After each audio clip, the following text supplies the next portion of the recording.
pelos baches. No fagáis como los ratos cuando muren los ratones. Hazme sido asada.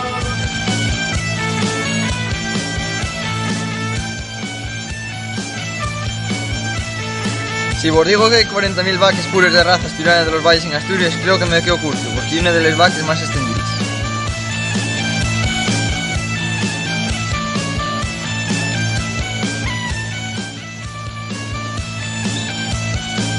Esta raza tiene un peso de entre 600 y 700 kilogramos. Tiene un pelo color mariecho o roso, con partes pretes en 10 zonas del cuerpo.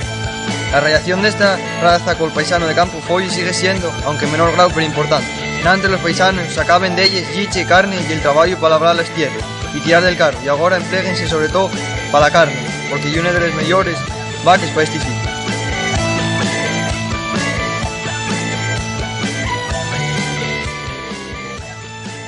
Esta raza viene de la vaca que tuvo un Asturias en muchos siglos y que fue evolucionando a una raza que presentara millones de características para desendolcar el labor de los paisanos de campo.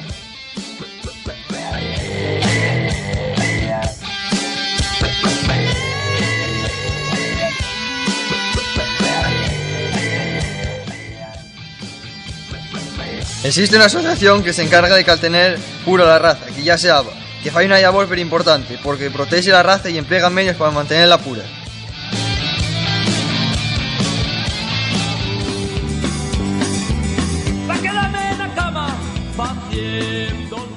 La raza mantiene constante el número de vaques y van a más, lo que es un dato pero importante. Esta raza está muy extendida y per ellas en muchas zonas de España, como son Extremadura, Madrid, Castilla-La Mancha. Los ganaderos de estas regiones entainaron a introducir la raza porque presentaba unas características morfológicas muy buenas para la producción de carne, que para ellos es lo más importante.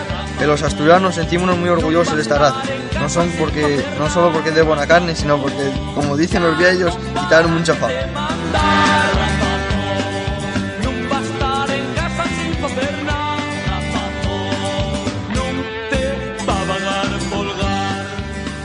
Esta raza lleva muchos siglos en Asturias y está muy adaptada al medio, aunque quien no se siente grandón viendo una asturiana de los valles en Extremadura o en los llanos de Castilla.